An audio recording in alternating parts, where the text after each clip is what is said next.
Hello students, welcome to Ekam IAS academy. మనం ఈ current affairs సెషన్లో మనకి జాన్ మంత్ నుంచి కరెంట్ అఫైర్స్ కవర్ చేయడం ఇంపార్టెంట్ కదా. సో అందుకే జాన్ మంత్ కూడా మీకు జస్ట్ ఒక క్విక్ రివాప్గా ఈ సిరీస్లో స్టార్ట్ చేసాం అన్నమాట. సో మనం ఒక 3 to 4 వీడియోస్ చేస్తాము జాన్ మంత్, అలాగే ఫిబ్రవరి, అలాగే మార్చ్లో కూడా. సో మనం ఇప్పుడు జాన్ది స్టార్ట్ చేద్దాం. సో ఫస్ట్ టాపిక్ మనకి ప్రగతి. ఇది రివిజన్ మాడ్యూల్లో ఉంటుంది కాబట్టి ఫాస్ట్గా వెళ్తుందన్నమాట. సో మనకి జనరల్గా మనకి ఏ డైమెన్షన్లో క్వశ్చన్ అడుగుతారో ఆ డైమెన్షన్లోనే కవర్ చేయడం జరుగుతుంది. So Pragati, prime minister chaired the 50th meeting of the Pragati. So ఈ ప్రగతి అన్నది ఒక గుడ్ గవర్నెన్స్ ఇనిషియేటివ్ అన్నమాట. సో ప్రగతి అంటే proactive governance and timely implementation. So ఇది ఒక technology driven governance and monitoring platform launch by the prime minister office in 2015 అన్నమాట. Okay, so ఇది డైరెక్ట్గా మనకి పిఎంఓ ఆఫీస్ లాంచ్ చేసిన ఒక పర్టికులర్ ఇనిషియేటివ్ 2015లో. సో ఇది ముఖ్యంగా మనకి ఏంటంటే ప్రాజెక్ట్ ఇంప్లిమెంటేషన్, టైమ్లీ ఇంప్లిమెంటేషన్ కోసం ఫోకస్ చేస్తూ డెవలప్ అయిన ప్రాజెక్ట్ అన్నమాట. ఇది aim to improve public administration and accelerate implementation of the government programmes and projects అన్నమాట. సో మనకి కొన్ని ఇంపార్టెంట్ క్రిటికల్ ప్రాజెక్ట్స్ ఉంటాయి కదా, లైక్ హైవే అని, డ్యామ్ అని, లేకపోతే ఇరిగేషన్ ప్రాజెక్ట్స్, అలాగే మనకి something like port related projects ఇలాంటివి ఉంటాయి కదా. క్రిటికల్ ప్రాజెక్ట్స్ ఏమైనా ఉంటే వాటికి కోఆర్డినేషన్తో మనకి ఇవి ఫాస్ట్గా కంప్లీట్ చేయాలి అని చెప్పి క్రియేట్ చేసిన ఒక ఇనిషియేటివ్ అన్నమాట. సో ఇది ఒక ట్రైపార్టేట్ ప్లాట్ఫామ్ అన్నమాట. సో ఈ అంటే త్రీ ఇంపార్టెంట్ మెంబర్స్ ఆర్ లెవెల్స్లో ఇది కమ్యూనికేట్ అవుతుంది. ఫస్ట్ ఏంటంటే మనకి పిఎంఓ ఆఫీస్తో కనెక్ట్ ఉంటుంది, అలాగే మనకి యూనియన్ గవర్నమెంట్ సెక్రటరీస్తో కనెక్షన్ ఉంటుంది, అలాగే మనకి స్టేట్ చీఫ్ సెక్రటరీస్తో మనకి కనెక్షన్ ఉంటుంది అన్నమాట. సో ఇలా మనకి ఇంటిగ్రేటెడ్గా 3 లెవెల్స్లో చేయడం వల్ల ఏంటంటే ఏదైనా క్రిటికల్ ప్రాజెక్ట్స్ అన్నవి ఎక్కడైనా ఆగిపోతే మనకి ఇంటిగ్రేషన్ వల్ల ఏంటంటే త్వరగా మూవ్ అవుతాయి అన్నమాట. The primary purpose of the Pragati are project monitoring, track progress of the high level and critical value infrastructure projects and resolve delays or bottlenecks. So ekkadaina మనకి ఏ హైరాకీలోని మధ్యలో ఎక్కడైనా ఆగిపోతే ఇలా ఇంటిగ్రేటెడ్గా ఒకేసారి కూర్చొని ఒక ప్లాట్ఫామ్లో మాట్లాడడం వల్ల ఏమవుతుందంటే సో ఎక్కడైనా బాటిల్ నెక్స్ ఉన్నవి క్లియర్ చేయడానికి ఈజీ అవుతుంది. Programme implementation ensure timely and efficient execution of the government schemes and the missions. So ఇది ఏ మినిస్ట్రీ కింద వస్తుందంటే మినిస్ట్రీ కింద రాదు, డైరెక్ట్గా మనకి ప్రైమ్ మినిస్టర్ ఆఫీస్ కింద వస్తుందన్నమాట. ఇది ఒక ట్రైపార్టేట్ ప్లాట్ఫామ్ అన్నమాట. మనకి ప్రైమ్ మినిస్టర్ ఆఫీస్, అలాగే యూనియన్ గవర్నమెంట్ సెక్రటరీ, అలాగే మనకి స్టేట్ చీఫ్ సెక్రటరీ, వీళ్ళు ముగ్గురిని కలిపే ఒక పర్టికులర్ ప్లాట్ఫామ్ అన్నమాట. సో ఇందులో గ్రీవియన్స్ రిడ్రెసల్ కాంపోనెంట్ కూడా ఉంది అన్నమాట. So addresses persistent public grievance by integrating with the systems like central public grievance redressal and monitoring system for citizen complaints. So మనకి గ్రీవియన్స్ రిడ్రెసల్ కోసం దీనికంటూ ఒక మాడ్యూల్ ఉంది, అదే సిపి గ్రామ్స్ అన్నమాట. That is centralised public grievance redressal and monitoring system. So మన ఎగ్జామ్లోని grievance రిడ్రెసల్కి ప్రగతికి ఏ component ఉందంటే సిపి గ్రామ్ అన్నట్టు మనం పెట్టాలన్నమాట. సో కీ అచీవ్మెంట్స్ ఏంటంటే ఇప్పటి వరకు మనకి 377 projects have been reviewed under the Pragati and across the projects 2958 out of 3168 identified issues around 94% have been resolve అన్నమాట. సో ఈ ప్రగతి ఇనిషియేటివ్ వచ్చిన తర్వాత మనకి ఇన్ని ఇష్యూస్ అన్నవి మనం తీసుకువెళ్తే అందులో 94% అన్నవి రిజాల్వ్ చేయడం జరిగింది. అంటే ఈ ఇనిషియేటివ్ వల్ల మనకి బెనిఫిట్ బాగా అయ్యింది. So several projects that have remained stalled for decades were completed taken up under the Pragati platform. So Pragati ప్లాట్ఫామ్లో మనకి ముగ్గురు ఒకే దగ్గర ఉండడం వల్ల ఏంటంటే త్వరగా మనకి కంప్లీట్ అయ్యే స్కోప్ ఉందన్నమాట. సో ఇనిషియేటివ్ అన్నది సక్సెస్ అనే చెప్పాలి. RBI financial stability report. So RBI financial stability report ఇచ్చింది. ముఖ్యంగా ఈ రిపోర్ట్ ఏం చేస్తుందంటే మనకి మన ఫైనాన్షియల్ సెక్టర్లో ఉన్న రిస్క్ని అసెస్ చేస్తూ వచ్చే రిపోర్ట్ అన్నమాట. ఓకే, ఇది బయాన్యువల్ పబ్లికేషన్ అన్నమాట. బయాన్యువల్ పబ్లికేషన్ అంటే ఇయర్లీ ట్వైస్ వస్తుంది ఇది. ఓకే, సో 1 ఇయర్లో మనకి 2 సార్లు వస్తుందన్నమాట. సో దాన్నే బయాన్యువల్ పబ్లికేషన్ అంటారు. సో ఇది మనకి ఆర్బీఐ రిలీజ్ చేస్తుంది. ముఖ్యంగా దేనికోసం మన ఫైనాన్షియల్ సెక్టర్లో స్టెబిలిటీని అసెస్ చేయడానికి రిలీజ్ చేసే రిపోర్ట్ అన్నమాట.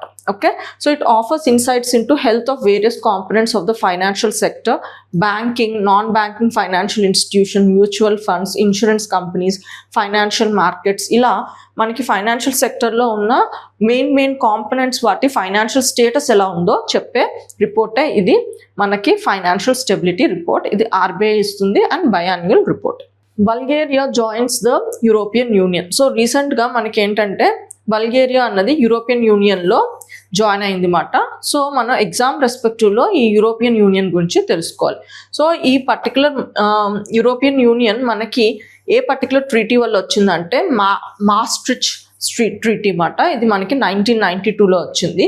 సో ఇది ఏంటంటే యూరోపియన్ యూనియన్ అన్నది మనకి common economic and monetary political union మాట. ఓకే, సో యూరోపియన్ యూనియన్ అన్నది ఒక ఎకనామిక్ అండ్ పొలిటికల్ యూనియన్ మాట. సో ఇక్కడ common economic and monetary union అంటే ఏంటంటే కామన్ కరెన్సీ అన్నది ఇక్కడ రన్ అవుతుంది.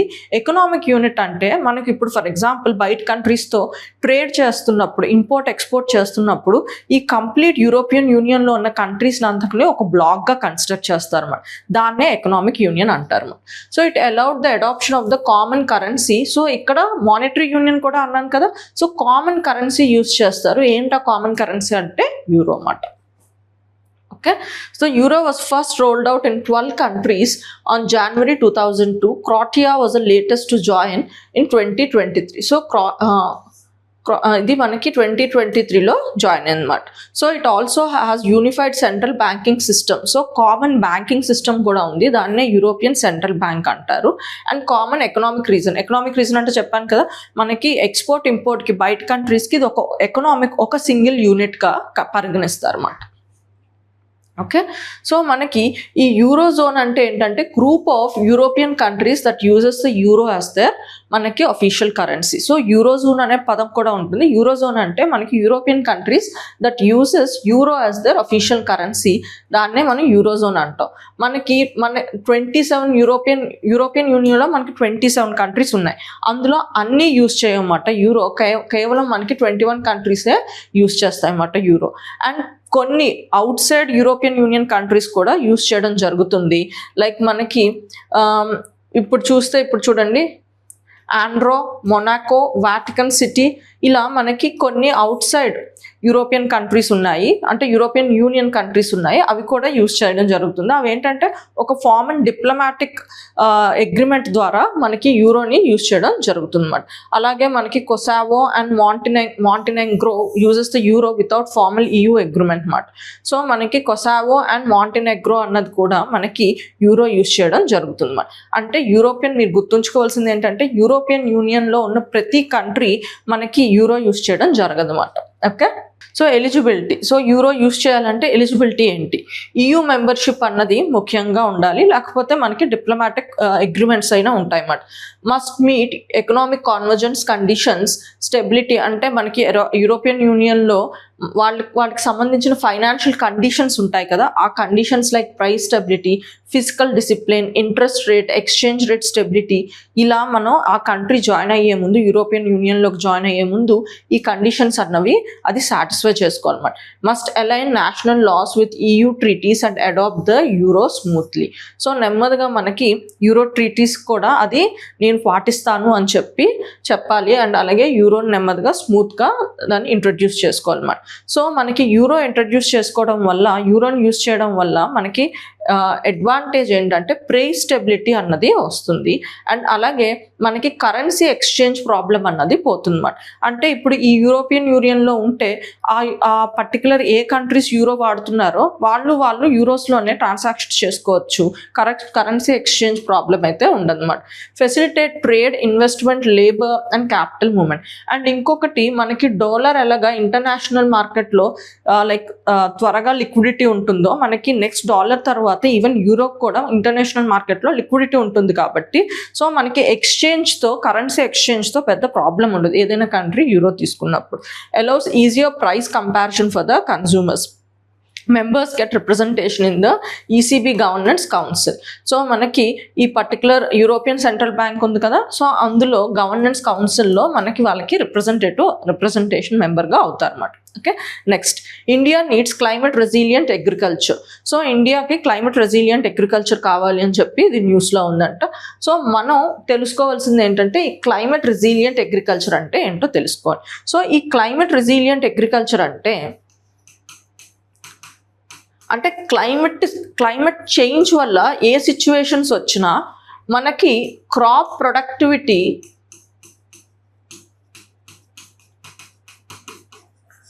మస్ట్ రిమైన్ చేంజ్ మాట. Must remain same. So climate change impact అయినా మన క్రాప్ ప్రొడక్టివిటీ అలాగే ఉంటే అలాంటి ప్రాక్టీసెస్ ఎప్పుడు అలా వస్తుంది, మనం క్లైమేట్ చేంజ్ అనుగుణంగా మన అగ్రికల్చర్ ప్రాక్టీసెస్ని మలుచుకుంటూ ఉంటే దాన్నే ఈ క్లైమేట్ రెసిలియంట్ అగ్రికల్చర్ అంటారు. ఉదాహరణకి ఎలాంటివంటే మనకి ఇప్పుడు డ్రౌట్స్ అన్నో కామన్ అనుకోండి. డ్రౌట్ రెసిస్టెంట్ సీడ్స్ మాట. అలాగే మనకి ఇరిగేషన్ ఇష్యూ అనుకోండి.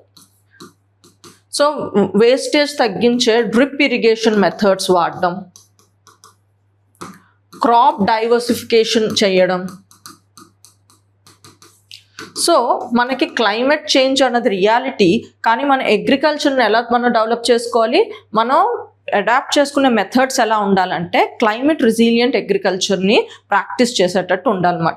లైక్ మనం ఏంటి డ్రోన్స్ని యూజ్ చేయడం, సెన్సార్స్ని యూజ్ చేయడం, స్మార్ట్ ఫార్మింగ్ టెక్నిక్స్ని యూజ్ చేయడం.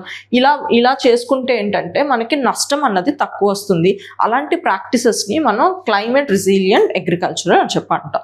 సో ఇందులో మనం టెక్నాలజీని, బయోటెక్నాలజీని బాగా వాడతాం అన్నమాట. ఓకే, సో నెక్స్ట్ ఏంటి మనకి climate resilient agriculture uses a range of biotechnology and complementary technology to guide farmer practices and reduce dependence on chemical inputs while maintaining or improving productivity మాట. Okay, so climate resilient agriculture అంటే మనకి climate change వల్ల వస్తే ఇబ్బందులు అంటే like excess rainfall or drought, వీటి వల్ల ఎలాంటి ఇబ్బందులు అయినా వచ్చినా అవి అలా ఉన్న మన క్రాప్ ప్రొడక్టివిటీ మాత్రం ఈల్డ్ మాత్రం తగ్గకుండా మన అగ్రికల్చరల్ ప్రాక్టీస్ని అలా మలుచుకుంటే దాన్ని క్లైమేట్ రెసిలియంట్ అగ్రికల్చర్ అంటారు. అందులో మనం బయోటెక్నాలజీ అండ్ డిఫరెంట్ టెక్నాలజీని వాడతాం. ఫర్ ఎగ్జాంపుల్ ఈ డ్రౌట్ రెసిస్టెంట్ సీడ్స్ అని చెప్పాను.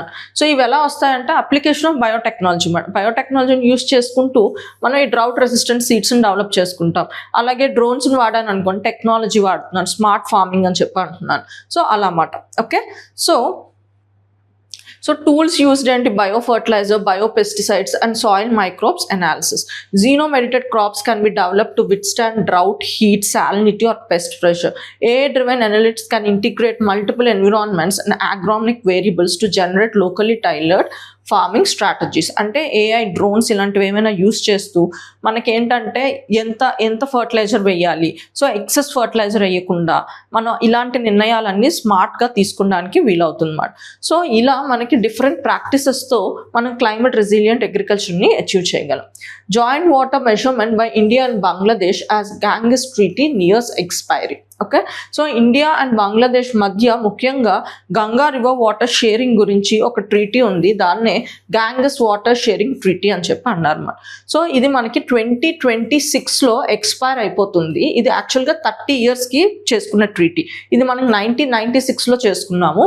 ఇది 30 years దీని వ్యాలిడిటీ. సో మనకి డిసెంబర్ 2026కి ఇది మనకి పూర్తయిపోతుంది అన్నమాట. సో అందుకే మనకేంటంటే ఇండియా అండ్ బంగ్లాదేశ్ ఇప్పుడు మళ్ళీ వాటర్ మెజర్మెంట్ని స్టార్ట్ చేసింది అన్నమాట. సో ఇది వార్తల్లో ఉంది కాబట్టి మనం ఎగ్జామ్ పర్స్పెక్టివ్లో గ్యాంగస్ వాటర్ షేరింగ్ ట్రీటీ గురించి తెలుసుకోవాలన్నమాట. So Ganges water sharing treaty signed in 12th December 1996 between India and Bangladesh, governing the sharing of Ganges water at the Farakka barrage located in West Bengal, about 18 kilometers upstream of the Bangladesh border.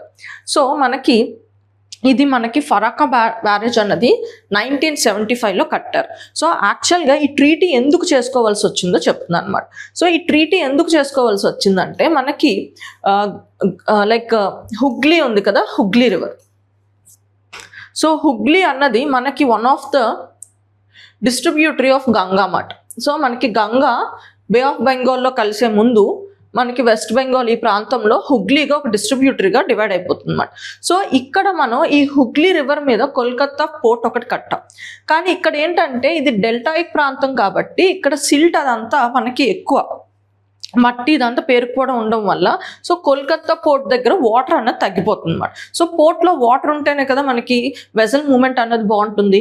So దీన్ని regulate చేయడానికి మనకి ఈ Farakka barrage దగ్గర dam కట్టడం start చేశారు అన్నమాట. So దీనివల్ల ఏంటంటే ఈ వాటర్ అన్నది ఇటు డైవర్ట్ అయ్యి కోల్కతా పోర్ట్ అన్నది మళ్ళీ నావిగేషన్కి అనుకూలంగా తయారైంది అన్నమాట. కానీ దానివల్ల ఏమైందంటే బంగ్లాదేశ్ ఏమంటుందంటే మీరు ఇక్కడ డ్యామ్ కట్టుకోవడం వల్ల మీ ఆ వాటర్ గంగా రివర్ వాటర్ని మీరు ఇటు డైవర్ట్ డైవర్ట్ చేస్తున్నారు, కానీ మాకు ఇంపాక్ట్ అవుతుంది, మా అగ్రికల్చర్, మా ఫిషింగ్ ప్రాక్టీసెస్ ఇవన్నీ ఇంపాక్ట్ అవుతున్నాయి. సో దాని గురించి కన్సర్న్ రేస్ చేసినప్పుడు మనకి 1996లో ఈ అగ్రిమెంట్ చేయడం జరిగింది. మనకి ఈ ఫరాకా బ్యారేజ్ మీద కన్స్ట్రక్షన్, ఈ పర్టికులర్ హుగ్లీ రివర్ మీద ఫరాకా బ్యారేజ్ ఎప్పుడు కట్టారంటే 1975లో కట్టారు. సో 1975లో ఎందుకు కట్టారంటే మనకి ఈ హుగ్లీ రివర్ మీద ఉన్న కోల్కతా పోర్ట్ అన్నది నావిగేషన్కి పనికి రాకుండా పోతుంది. సో నార్మల్ ఫ్లో మళ్ళీ దాన్ని నావిగబుల్ చేయడానికి ఫరాకా బ్యారేజ్ అని 1975లో కడితే బంగ్లాదేశ్ ఏం కన్సర్న్స్ చెప్పింది, నేను కింద స్టేట్ అంటే లోవర్ రైపేరియన్ అంటే గంగా ఇండియాలో నుంచి మనకి బంగ్లాదేశ్కి వెళ్తుంది. సో బంగ్లాదేశ్ అన్నది లోవర్ రైపేరియన్ స్టేట్ మాట. సో లోవర్ రైపేరియన్ స్టేట్ కాబట్టి నువ్వు వాటర్ పంపిస్తున్నప్పుడు ఆ ఫ్లోని ఆపేస్తున్నావు. సో నాకు వాటర్ తగ్గిపోతుంది, దానివల్ల ఏంటంటే నా అగ్రికల్చర్ అండ్ ఫిషరీస్ ఏవి డిపెండ్ అయి ఉన్నాయో అవి నేను నష్టపోతున్నాను అని చెప్తున్నమాట. సో దాని గురించి యాక్చువల్గా మనకి 1996లో ఈ particular Ganges water sharing treaty అన్నది ఇండియా అండ్ బంగ్లాదేశ్ మధ్య సైన్ అయిన ట్రీటీ మాట. సో ఈ ట్రీటీ ప్రకారం ఏమనుకున్నారో చూద్దాం మాట. ఓకే, సో చూడండి ఇక్కడ మనకి దిస్ ఫరాకా బ్యారేజ్. సో ఇక్కడ నుంచి మనకి కోల్కతా పోర్ట్. సో ఇటువైపు ఇది ఇప్పుడు గంగా మనకి బంగ్లాదేశ్కి వెళ్తే పద్మా రివర్ అంటారు కదా, సో ఇక్కడ మాట అది. Okay, so will go to అసలు ఏంటి ఆ పర్టికులర్ ట్రీటీ వివరాలు చూద్దాం. సో చెప్పాను కదా మనకి 1996లో ఫామ్ అయింది. ఇది లైక్ ట్రీటీ సైన్ చేసుకున్నప్పుడు 30 years కట్టుకొని సైన్ చేసుకున్నారు. ప్రతి 5 yearsకి ట్రీటీ టర్మ్స్ని రివ్యూ చేసుకోవాలని అనుకున్నారు అన్నమాట. ఓకే, అండ్ షేరింగ్ పీరియడ్ అన్నది ముఖ్యంగా మనకి లీన్ సీజన్లో ఈ ఫార్ములా అన్నది వర్తిస్తుంది, ముఖ్యంగా జాన్ టు మే. సో ఈ టైంలో మనకి వాటర్ ఫ్లో అన్నది తగ్గుతుంది. సో జాన్ టు మేలోని ఈ షేరింగ్ అన్నది వీళ్ళు డిసైడ్ చేసుకుంటారు. ఎలాగా, ప్రతి 10 daysకి గంగా రివర్లో వాటర్ ఎంత ఉందో ప్రతి 10 daysకి చూసుకుంటారు. ఈ ప్రతి 10 daysకి కింద ఉన్న ఫార్ములా ప్రకారం షేరింగ్ అన్నది చేంజ్ అవుతూ ఉంటుంది అన్నమాట. అంటే ఇప్పుడు ఫర్ ఎగ్జాంపుల్ ఈ 10 days ఎంత ఫ్లో ఉంది వాటర్ చూసుకుంటారు. ఏదో ఒక దాంట్లోని ఈ 3 parametersలో ఏదో ఒకటి సెట్ అయితే దాని నుంచి షేరింగ్ ఉంటుంది అన్నమాట. సో మళ్ళీ ఒక 10 days, ఆ 10 days పూర్తి అయిపోయిన తర్వాత మళ్ళీ నెక్స్ట్ 10 days ఎంత వాటర్ ఉందో అనలైజ్ చేసుకుంటారు. మళ్ళీ ఈ 3 క్రైటీరియాస్లో ఏదో ఒకటి సెట్ అయితే దాన్ని బట్టి షేరింగ్ ఉంటుంది. సో అలా వెళ్తూ ఉంటుంది అన్నమాట. సో మనం ప్రతి 10 daysకి ముఖ్యంగా లీన్ సీజన్ జాన్ టు మే నుంచి చూసుకుంటారు అన్నమాట. సో ప్రతి 10 daysలో ఏదో ఒక క్రైటీరియా, ఈ మూడిట్లో ఏదో ఒక దాంట్లో మ్యాచ్ అవుతుంది అన్నమాట. సో అప్పటికి గంగాలో మనకి 70,000 cubics ఆఫ్ వాటర్ ఉంటే ఇండియా అండ్ బంగ్లాదేశ్ 50% షేర్ చేసుకుంటారు అన్నమాట. అంటే ఇండియాకి 35,000, బంగ్లాదేశ్కి 35,000. ఒకవేళ 70,000 to 75,000 ఈ మధ్యలో ఉందంటే మనకి బంగ్లాదేశ్కి 35,000 ఇచ్చేస్తారు అండ్ మిగతాది మాత్రం ఇండియా తీసుకుంటుంది అన్నమాట. ఒకవేళ 75,000 cubics కన్నా ఎక్కువ ఉంటే ఇండియా నుంచి 40,000 తీసుకుంటుంది అండ్ బంగ్లాదేశ్కి రిమైనింగ్ ఇస్తారు అన్నమాట. సో ఈ 10 daysలో సో మనకి ఇప్పుడు for example Jan 10th first నుంచి జాన్ 10th సో ఇప్పుడున్న వాటర్ లెవెల్ చూసుకుంటారు అన్నమాట. సో స్టార్టింగ్ లాస్ట్ 10 daysలో జాన్ 1st నుంచి అలా చూసుకుంటే వాళ్ళకి లెవెల్ ఎంత ఉంది. సో యావరేజ్గా మనకి చూసుకుంటారు అన్నమాట ఎన్నేళ్ళ నుంచి వాటర్ ఎలా ఉంటుందని చెప్పి. సో దాన్ని బట్టి ఎంత క్యూసిక్స్లో ఉందో ఈ మూడిట్లో ఏదో ఒక దాంట్లో ఫాలో అయితే దాన్ని బట్టి ఈ డివిజన్ ఫార్ములా అన్నది వర్తిస్తుంది అన్నమాట. సో ఎమర్జెన్సీ ప్రొవిజన్స్ కింద ఏంటంటే if a flow falls below 50,000 cubics both countries must immediately consult and adjust sharing. So మనకి 50,000 కన్నా వాటర్ తగ్గిపోయింది అంటే అప్పటికప్పుడు కూర్చొని మనకి షేరింగ్ ఫార్ములా అన్నది డిసైడ్ చేసుకుంటారు అన్నమాట. సో ఫార్ములా అన్నది 40 years of the flow data మనకి ఇక్కడ చూసారు కదా 50%, 35,000 ఇలా ఉంది కదా. సో ఎలా ఈ పర్టికులర్ నెంబర్స్కి వచ్చారంటే 1949 to 1988 సో ఈ మధ్య ప్రాంతాన అంటే 40 ఏళ్ళ మధ్య ప్రాంతాన యావరేజ్గా గంగా వాటర్ ఆ పర్టికులర్ ఫ్లో ఎలా ఉంది, ముఖ్యంగా హుగ్లీ రివర్ దగ్గర ఫ్లో ఎలా ఉందో దాన్ని అనలైజ్ చేసుకుంటూ ఈ ఫార్ములా అన్నది తీసుకురావడం జరిగిందన్నమాట. సో ఫెయిల్ సేఫ్ క్లాజ్ ఏంటంటే India must ensure Bangladesh receives at least 90% of the due share until the next review. So అనుకోని పరిస్థితుల్లో ఒకవేళ ఆపాలి అన్నప్పుడు కూడా సో ఇండియా ఏం చేయాలంటే 90% ఆఫ్ ద డ్యూ షేర్ అన్నది ఇవ్వాలి, తర్వాత విషయాలు తర్వాత ఆలోచించాలన్నట్టు. సో ఈ పర్టికులర్ అగ్రిమెంట్ ఇలా కొనసాగడానికి ఒక కమిటీని ఏర్పాటు చేసుకున్నారు. అది joint committee of India and Bangladesh. ఇందులో మనకి Indian members and Bangladesh members ఉంటారు. వీళ్ళ పని ఏంటంటే సో ఈ అనుకున్న ఫార్ములా ప్రకారం ఆ షేరింగ్ అవుతుందా లేదా చెక్ చేయడమే వీళ్ళు పని మాట. అండ్ మనకి యాన్యువల్ రిపోర్ట్స్ కూడా సబ్మిట్ చేయడం జరుగుతుంది. సో గంగా రివర్ గురించి కూడా మనం ఎగ్జామ్ పర్స్పెక్టివ్లో తెలుసుకోవాలి. ఆరిజిన్ అన్నది ఇది గంగోత్రి గ్లేషియర్ ఇన్ ఉత్తరాఖండ్లో అవుతుంది. అండ్ అప్రాక్సిమేట్లీ దీని లెంత్ ఏంటంటే మనకి 2525 kilometres. Basin areas, so basin areas అన్నది మనకి cover about 8,61,452 square kilometres in India. And nearly 27% of India's land mass అన్నది మనకి ఇది గంగా అన్నది కవర్ చేస్తుంది, ముఖ్యంగా గంగా రివర్ బేసిన్ అనమాట. It supports around 45% of Indian population అనమాట. Okay, nearly 50% of Indian population మనం గంగా బేసిన్ బట్టి బతుకున్నాం అన్నమాట. అంటే దాని ట్రిబ్యూటరీస్ వీటన్నీ కలిపితే మనం గంగా బేసిన్ అని చెప్పి అంటాం అన్నమాట.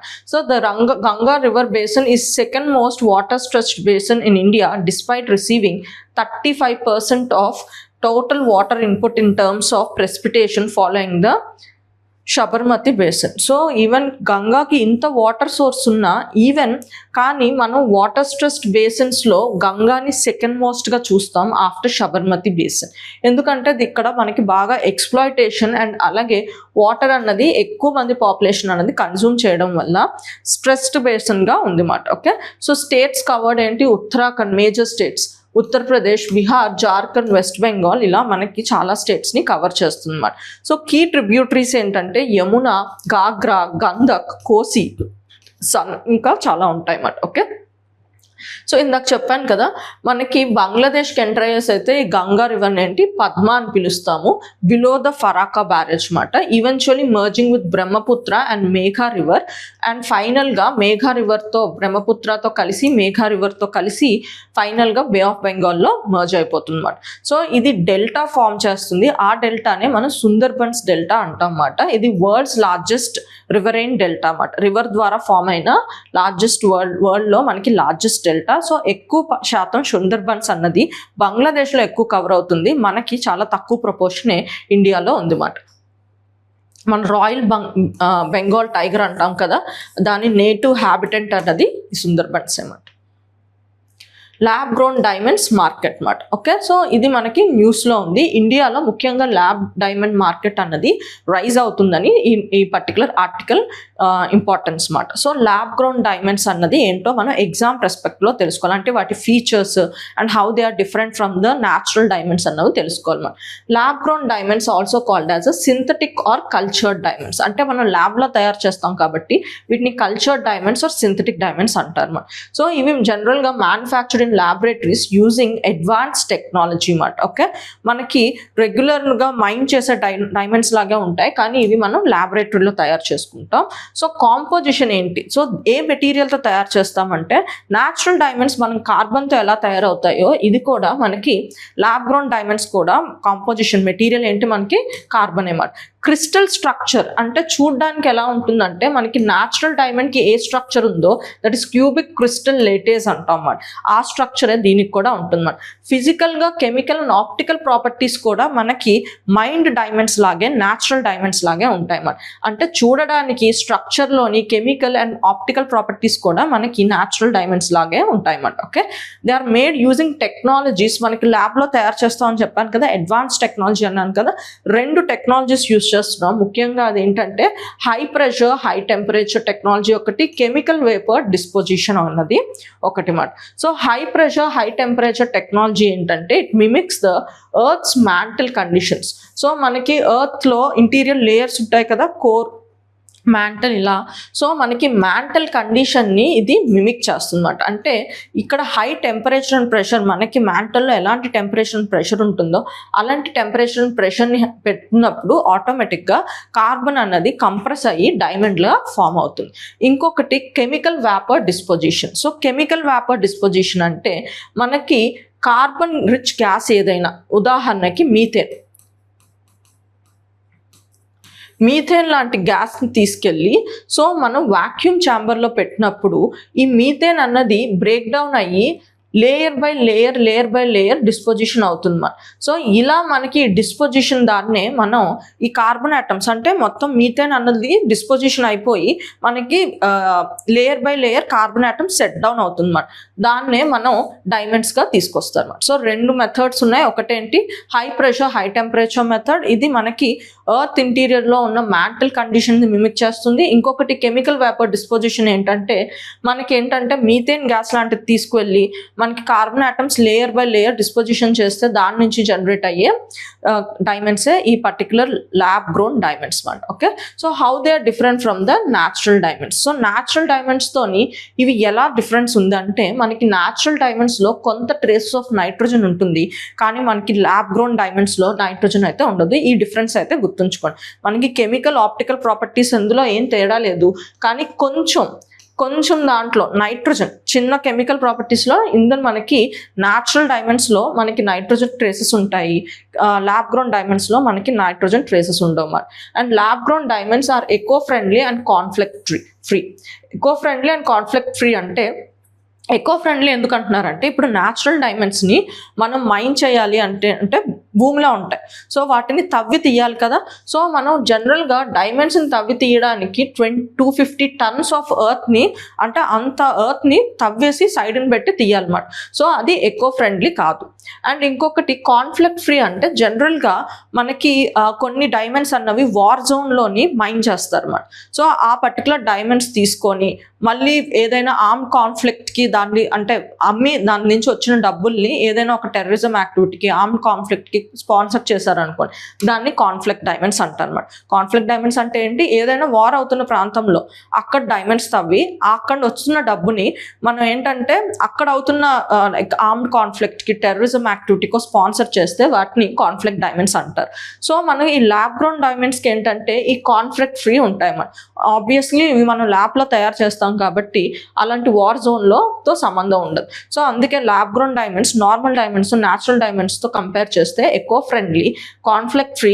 అండ్ ఇంకోటి ఏంటంటే మనకి lab grown diamonds less water and ఎనర్జీని యూజ్ చేస్తాం. ఎందుకంటే తవ్వాలి అంత భూమిని తవ్వాలి లోతులో ఉంటున్నాయంటే మనం చాలా ఎనర్జీని వెచ్చించాలన్నమాట. సో అది ఎనర్జీ కన్జప్షన్లో కూడా మనకి ల్యాబ్ గ్రోన్ డైమండ్స్ అన్నవి తక్కువ తీసుకుంటుంది energy. Next market of lab grown diamonds. So ఇండియాలో మనకి న్యూస్ వచ్చిందే, ఇండియాలో ల్యాబ్ గ్రోన్ మార్కెట్స్ అన్నది ఇంక్రీజ్ అవుతుంది. The lab grown market is expected to make 16% of the global diamond market by 2029 from 12% in 2024. మనది 2024 12% ఉంది, అది మనకి 16% ఆఫ్ గ్లోబల్ డైమండ్ మార్కెట్లో మన షేర్ 16% రీచ్ అయిపోతుంది బై 2029 అని ఈ న్యూస్ చెప్తుంది అన్నమాట. సంగీత Kalanidhi award. So Sangita Kalanithi award అన్నది మనకి ఆర్కే శ్రీరామ్ కుమార్కి ఇచ్చారు, వయలినిస్ట్, ఇతను వయలినిస్ట్. సో ఈ అవార్డు అన్నది ఇచ్చారు. ఈ అవార్డు అన్నది మనకి Nobel prize of the Carnatic music అంటారు. కర్ణాటిక్ మ్యూజిక్కి ఇది ఒక నోబెల్ ప్రైజ్గా భావిస్తారు అన్నమాట. సో దీని గురించి మనం ఎగ్జామ్ రెస్పెక్ట్లో తెలుసుకోవాలి, ముఖ్యంగా హిస్టరీ కల్చరల్ డైమెన్షన్లో.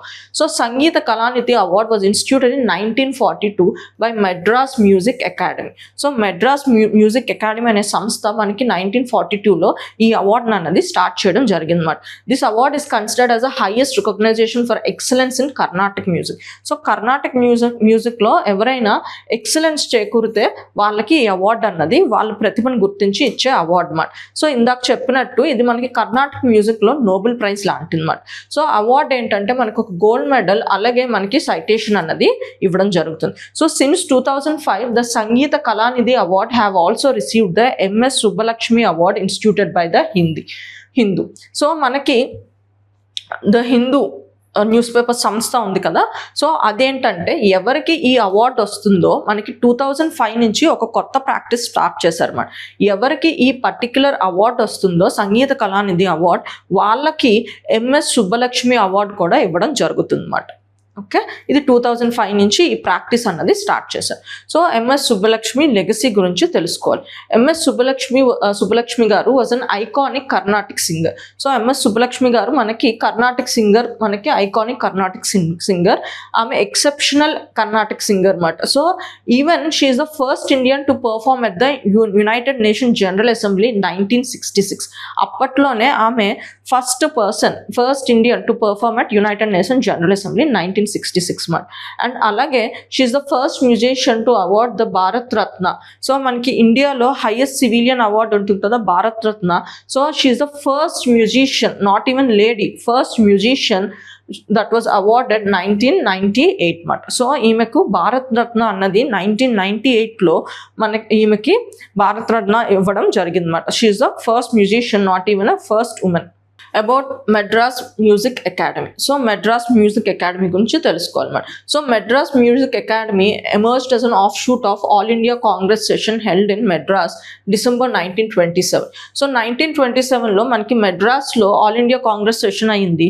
అందులో నుంచి వచ్చిన తీర్మానంలోంచి ఎమర్జ్ అయిందే ఈ మెడ్రాస్ మ్యూజిక్ అకాడమీ అన్నమాట. It is conceived to the institution that would set the standards for Carnatic music.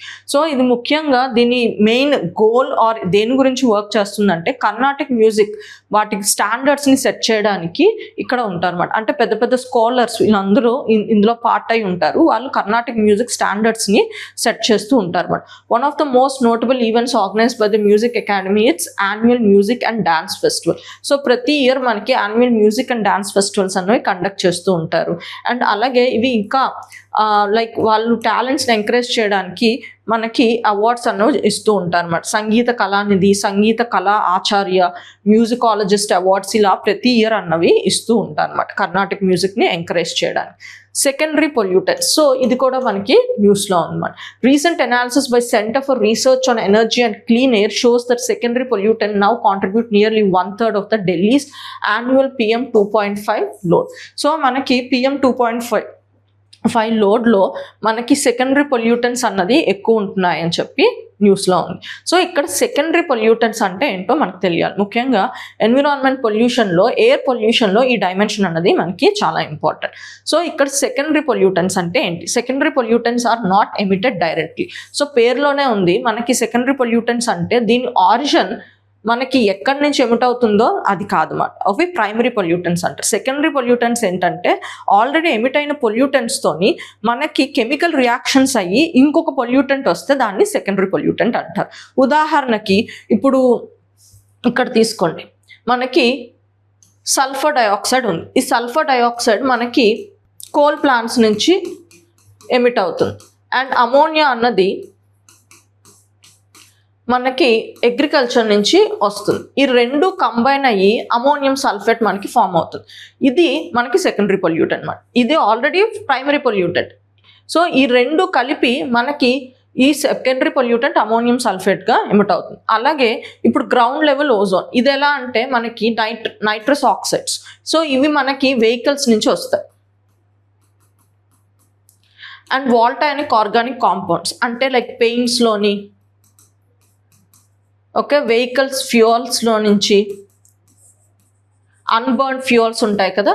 So ఈ రెండు సన్లైట్తో కంబైన్ అయినప్పుడు మనకి గ్రౌండ్ లెవెల్ ఓజోన్గా ఫామ్ అవుతుంది అన్నమాట. సో గ్రౌండ్ లెవెల్ ఓజోన్ అన్నది మనకి పొల్యూటెంట్, కానీ స్ట్రాటోస్ఫియర్ ఉన్న ఓజోన్ ఏంటంటే మనకి యూవీ రేస్ నుంచి కాపాడుతుంది. సో ఇదే ఓజోన్ మనకి గ్రౌండ్ లెవెల్లో ఫామ్ అయితే ముఖ్యంగా మనకి nitrous oxides plus volatile organic compounds combine in the presence of సన్లైట్లో మనకి గ్రౌండ్ లెవెల్ ఓజోన్ అన్నది ఫామ్ అవుతుంది. సో ఇది మనకి సెకండరీ పొల్యూటెంట్ కింద వస్తుంది అన్నమాట. సో సెకండరీ పొల్యూటెంట్స్ అంటే ఏంటి? మనకి ప్రైమరీ పొల్యూటెంట్స్ నుంచి ఏదైనా కెమికల్ రియాక్షన్ అయ్యి సో దానివల్ల వచ్చేదే సెకండరీ పొల్యూటెంట్స్ అన్నమాట. సో దీన్ని కనిపెట్టడం ఆర్ దీన్ని మనం కంట్రోల్ చేయడం కొంచెం కష్టం అన్నమాట. ఎందుకంటే దీని మెయిన్ సోర్స్ అన్నది మనకు మెయిన్ సోర్స్ ఆపడం చాలా కష్టం అవుతుంది. Okay, so secondary pollutants are not emitted directly. They are formed in the atmosphere when primary pollutants, gaseous processes undergo chemical reaction. So primary pollutants chemical reaction అయినప్పుడు secondary pollutants వస్తాయి. These reactions depends upon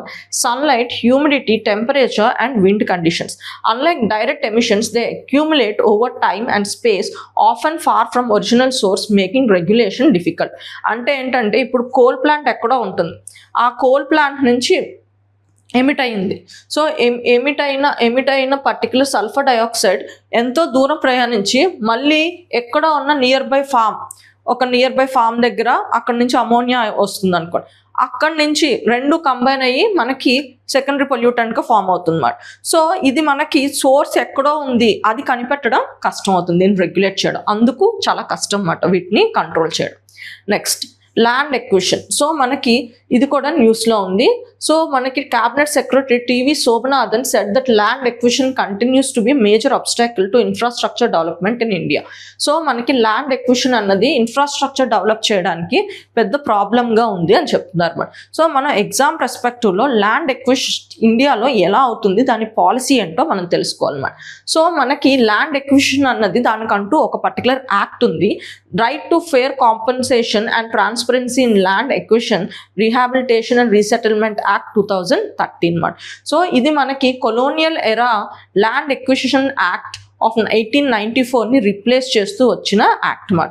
so దీనివల్ల transparency and మనకి framework అన్నది ప్రాపర్గా ఉండడానికి develop చేసిన act మాట. So ఇది 2014 నుంచి మనకి అమల్లో ఉంది అండ్ ఇది 2015లో కొన్ని అమెండ్మెంట్స్ కూడా జరిగాయి మాట. సో కీ ప్రొవిజన్స్ ఏంటో చూద్దాం మాట. సో ఇది మోడర్న్ ఫ్రేమ్వర్క్ని ల్యాండ్ తీసుకోవడానికి ఫ్రేమ్వర్క్ని ఎస్టాబ్లిష్ చేస్తుంది, ట్రాన్స్పరెన్సీని అండ్ ఫేర్ కాంపన్సేషన్ కూడా ప్రమోట్ చేస్తుంది అన్నమాట.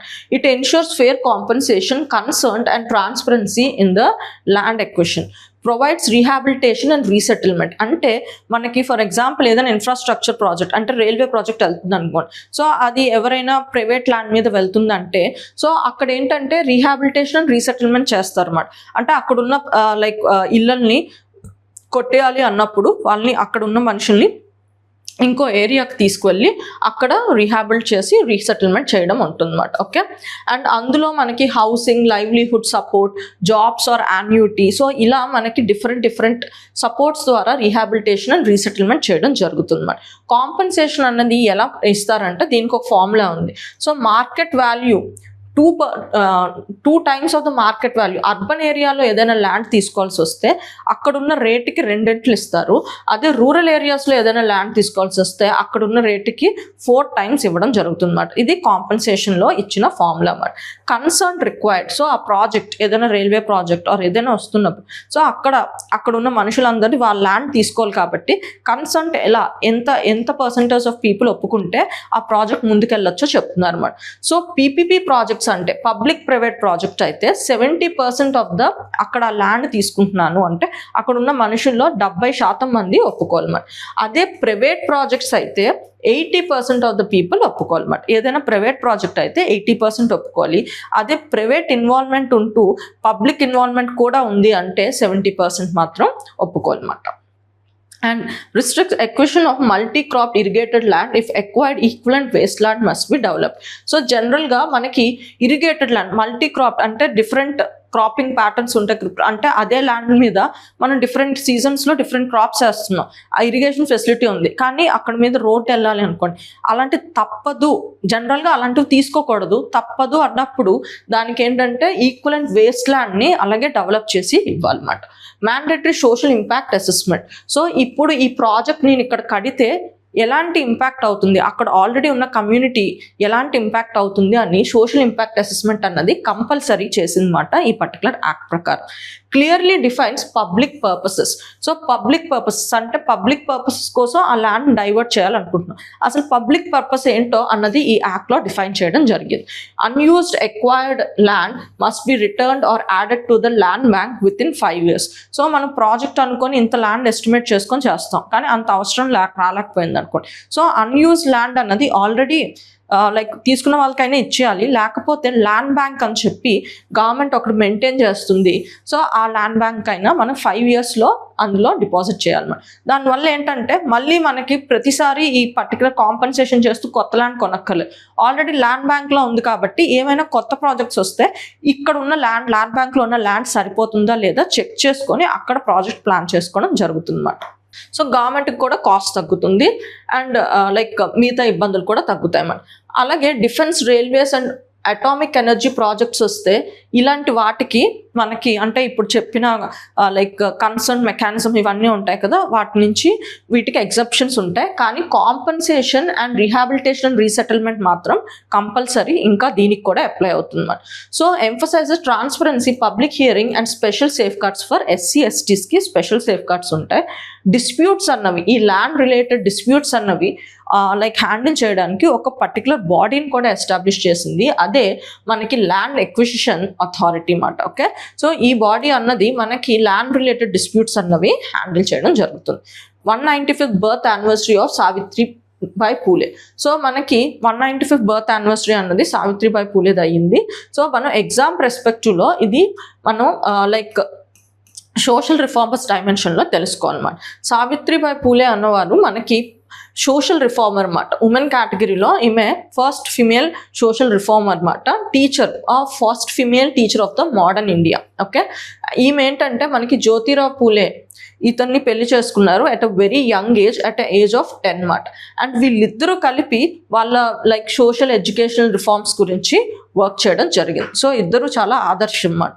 సో కీ కాంట్రిబ్యూషన్స్ ఏంటి, ముఖ్యంగా ఆమె ఉమెన్ ఎడ్యుకేషన్కి చాలా పాటుపడ్డారు అనమాట. So she started first girls school in 1848 in Pune అన్నమాట విత్ జ్యోతిరావు పూలే.